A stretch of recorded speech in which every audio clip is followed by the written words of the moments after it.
There are lots of great things to do in the area in addition to watching great golf at the RBC Heritage. Calhoun Street in Bluffton is a must-see. Between the art galleries and shops and great little restaurants, beautiful, beautiful Church of the Cross at the end of the street overlooking the May River. Don't miss it. When we come back, a look at opening day ceremonies at Harbortown Golf Links. Stay with us.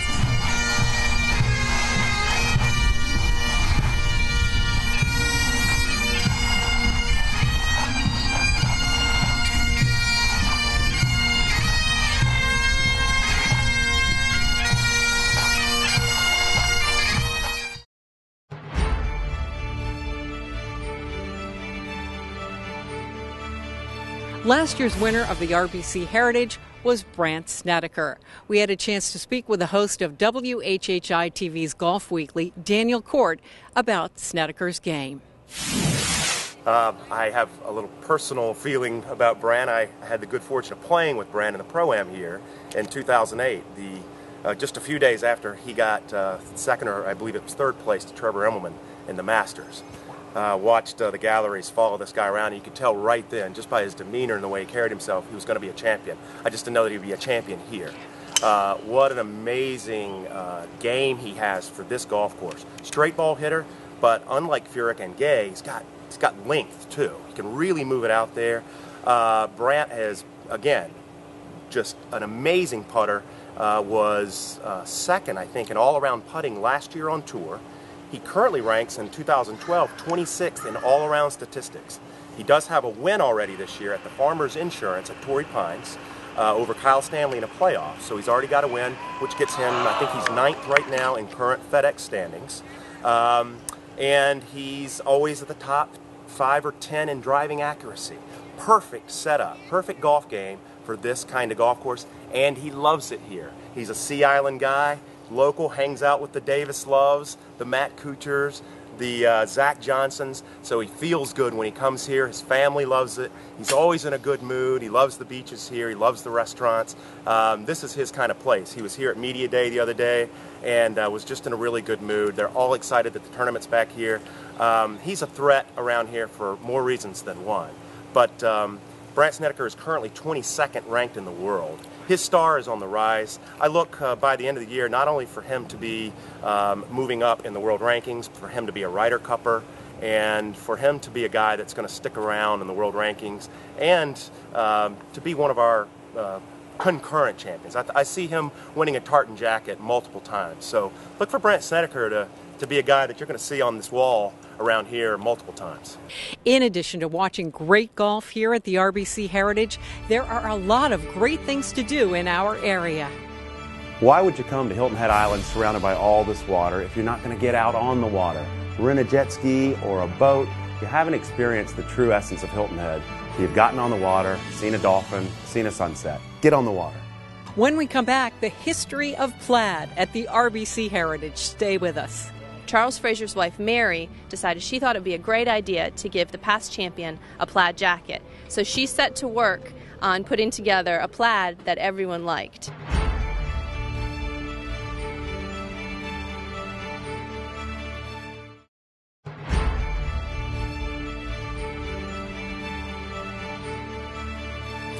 University of South Carolina's hospitality management program is renowned, and it's part of what makes the RBC Heritage successful.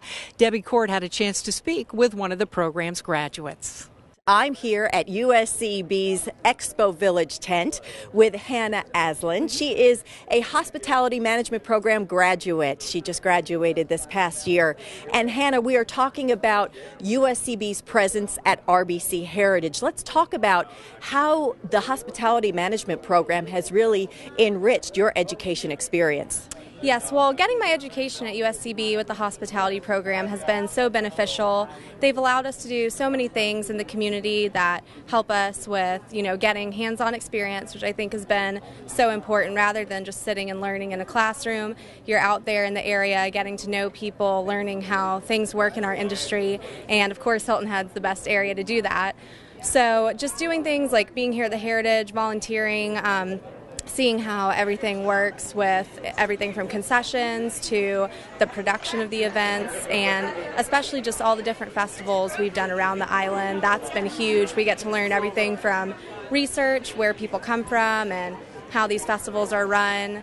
And so it's been really great just getting a hands-on feel for what you're going to be doing after graduation. And it's great that you're able to help the local businesses as well with their marketing decisions, and you really are playing a part in the economic growth of our area.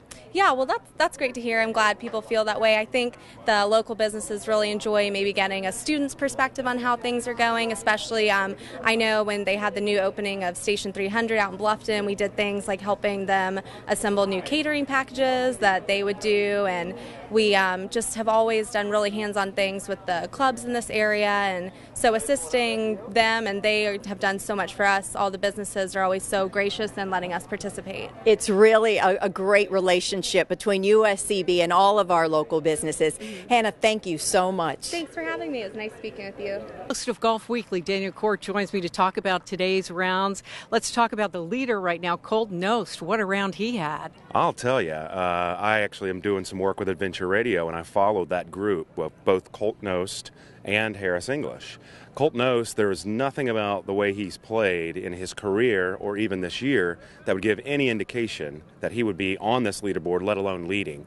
But in following him, he made sand saves on 2, 5, and 9 to keep his round together. He was blemish-free, no bogeys, and was striking the ball beautifully. But, you know, to have the control of your ball striking and your short game working around here, no surprise watching him play today that he's in the lead. What about English? He had a good round, too. Yeah, you know, this guy is rise. I talk about a star on the rise immediately. Most people may not know this, but Harris English actually won a nationwide event while he was still a student at Georgia. That's almost never happens. I think it's happened one time in the history of the nationwide tour. So, you know, he was already a force to be reckoned with, but was an All-American at Georgia, is a rookie on tour this year, and has actually contended already in about 3 tournaments. So, you know, watching him play out there, the way he carries himself, totally confident, strikes the ball brilliantly. And on number 8, one of the hardest holes on the golf course, it plays 470 yards. He hit it left in the bunker, green side, had no green to work with, chips it in for birdie to go back to 6 and stay right on the heels of Cort. Very impressive looking young player, and I wouldn't be surprised to see him right in the mix on Sunday. Chad Campbell started the day in the lead, still did well today, but not in first place anymore. Well, you know, Chad had one of those rounds that you really have to have. You know, it's hard having the lead overnight or being around the lead. For one, you have to sleep on that. So to shoot 71 under par and be just 4 shots off the lead, he's in great position. And heard him in an interview. He sounded really comfortable with where he was. Said that he's just been really hard on himself the last few years. He's taken it easy, not taking it so seriously. So I think he's in the right frame of mind. I would look for Chad to also be in the hunt come the weekend. Daniel Cort, thank you so much. Thank you, Allie. 2 years ago, Jim Furyk won here at Harbortown Golf Links. We spoke with the host of WHHI's Golf Weekly, Daniel Cort, about his game. Jim Furyk is probably what we would call a tailor-made player for Harbortown. He drives the ball, every year ranks in the top 5 to 10 on tour and all-around driving, but he ranks in the top 5 or 10 every year in the 2 most important statistics for scoring, which is scrambling, all-around scrambling, and putting. Now, last year, Furyk had what he calls his most difficult year on tour in both those statistics. Now, he did something really cool, which he says he went in somebody's garage and grabbed just a random putter, and it's revived his putting game. So I expect, and he says he's had a revival with his putter, and his stats thus far this year in 2012 prove that. He's back in the top 10 in all-around putting this year. So I suspect that he's going to come back to Harbortown with a kind of renewed sense of that championship form, which led him to the 2010 overall FedEx Championship. So Furyk is always a threat around here because at Harbortown, it's not only important to hit fairways, it's important to hit sections of fairways. And with his laser-like irons, he's going to be hitting these little greens, going to be hitting it close, and his putting on form always makes him a threat to win this thing again. Coca-Cola Consolidated is one of the original sponsors of the Heritage, and Ashley Riley joins me now. Ashley, thank you for making the Heritage such a success all these years. But in addition to your sponsorship support, you all recently had introduced a recycling program, which is really, really cool and very important to our area. Let's talk about that. Yes, well, obviously, environmental awareness is at an all-time high, and it's more important than ever that we keep these grounds beautiful and maintain that as best we can. So we recently introduced a recycling program. We have about 130 bins placed throughout the course. We have some great volunteers that help us collect at the end of each day, and at the end of the week we should have about 10 tons of recycled material. It's amazing just to think about that effort in getting all of those cans and bottles recycled for future use. And it's fun because it's easy to find the recycle containers. Yes, we have some that look like bottles. Hard to miss those. And then we have some other ones that are white barrels that have the recycling logo on the front. Those are actually refurbished syrup barrels that we've taken from our own plants and changed into recycling barrels. Brilliant, which is awesome. You guys are, again, setting the pace and setting the example for these. We're trying. Awesome. So again, how many are out on the course? About 130. So you cannot miss it. So when you've got the bottles or cans, make sure they go into the recycle bins because you're really helping make our area just more beautiful, if that's possible. But you all are helping so much, and thank you again for your support. Thank you. All of that from Coca-Cola Consolidated. Thanks, Ashley. Daniel Cort is the host of Golf Weekly on WHHI-TV. We're talking to you just as Robert Garrigus is teeing off in good shape here right now. Talk about him. Robert Garrigus is one of the longest players on tour. In fact, John Farrell said they moved the tee back on number 5 all the way to the boundary because last year Garrigus hit driver wedge into the 530-yard par 5 twice. So he alone, I think, had a lot to do with those changes. Just absolutely crunches the ball off the tee. But I just did an interview with him prior to him going out for this round, and he said he's only hit 6 drivers in the 2 days. He says this course doesn't scare him that much because he's so long that he can hit a lot of long irons here, and he hits those very straight rather than having to pull driver out. So Garrigus has a particular advantage because he's hitting 3 irons and 4 irons where a lot of players have to still hit drivers in 3 woods. Boo Weekly, 2-time winner, also just starting out this afternoon for his round. He's in great shape. Yeah, Boo, it's not a surprise in that he's won here twice. He won in 07 and 08 here back-to-back. Boo has always been considered one of the best, most accurate ball strikers in the world. In fact, last year on tour, he led the tour in greens and regulation, was dead last in putting. And that's really why Boo has kind of fallen off the face of the golf earth, because he just can't make a putt. He just recently changed caddies and cites that as the reason for his resurgence in his play. He's starting to make putts again. I followed him about 5 holes yesterday, and he had 3 birdies in 5 holes. And all of those were putts of a 15 to 20-foot range. When you start making those, a guy like Boo Weekly with his ball striking skill is going to score very well. Well, let's talk about the role of the caddy. Jim Furyk on the 18th today had a putt, called Fluff over to him. Fluff was opposite him, called him over to come chat with him. So some of these caddies really do get involved with those putts. Yeah, it really is kind of dependent on the player. There are a lot of players like a Boo Weekly and a Jim Furyk, even as great a putter as he is, he's had trouble recently. Sometimes guys just have a little bit more difficulty seeing grain or seeing contour, and it may be an eye issue, but they'll get a caddy to either tell them the read or help them with the read or to confirm what they're already seeing or not seeing.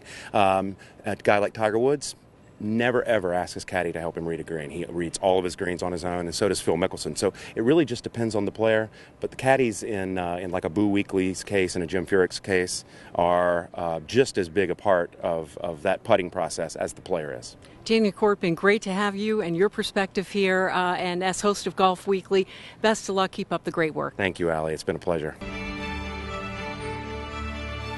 Sunburns, dehydration, whatever your issue might be, Hilton Head Hospital is here at the RBC Heritage to take care of you. Hilton Head Regional Healthcare is the official medical provider of the RBC Heritage. Tom and Shelley join me now. You all have a pretty tall order over the next few days. You've got a medical station right here. Let's talk a little bit about what you all offer here at the tournament. Hilton Head Regional Healthcare is proud to be the medical sponsor for the Heritage for the last 8 years. Hilton Head Regional Healthcare includes Hilton Head Hospital right here on the island, Coastal Carolina Hospital in Hardyville, and Bluffton Oakatee Outpatient Center in Oakatee. We do have, as you said, a first aid station here between the 1st and 9th holes at the Heritage Golf Tournament where we can provide minor first aid. And we also partner with Hilton Head Fire and Rescue for more serious emergencies that come here, and we can help coordinate making sure that care is taken care of at Hilton Head Hospital should they have that need. Now, you also provide first aid kits to some of the other folks that are here at the tournament as well, correct? That's right. We do provide first aid care to the concessions that are here and some of the other providers and sponsors for the Heritage. So you're covered no matter where you go. Now, Shelley, what are some of the things that you're seeing here at the medical station? Mostly bug bites today. Bug bites, headaches. It's been a little bit cool, so not a lot of people feeling the issues with the heat. But again, mostly just bug bites, minor scrapes and abrasions, things like that. Don't forget your sunscreen when you're out here as well. And stay hydrated. Even though it's a little cooler, it's still important to keep the water flowing throughout the day. Now, you also, again, you had mentioned if there is a little bit more of a serious issue, you do have the relationship with Hilton Head Fire and Rescue, but you also have, for anyone that needs to go to your emergency room, a new program called In Quicker. That's right. In Quicker is a new program. It's available online or by your smartphone. It allows patients that maybe don't have a serious emergency but more of a minor emergency to schedule their visit in the emergency room. In fact, we had a patient this morning that came in and they wanted to get out there, but they didn't want to miss too much of the tournament, so we worked with her. We scheduled her appointment at the ER, and we'll guarantee that they'll be seen within 15 minutes. And it's a great service. We've been running it for a while, and we've had a lot of very positive response from the people that have used that service. That's great. Reservations at the emergency room. That's perfect. Thank you. Thank you, Tom and Shelley, and thanks for all that you do to, again, make the RBC Heritage such a success and a healthy success at that one. When you're done watching golf at the RBC Heritage, here's an idea about what you can do afterwards. So at the end of each day, you're going to see the spectators leaving the golf course and heading over to the quarter deck. What a great spot to watch the sunset, have a little dinner, some drinks, and laughs with friends. It's a heritage tradition. When we come back, we'll meet some people who travel the course on a set of wheels. Stay right there.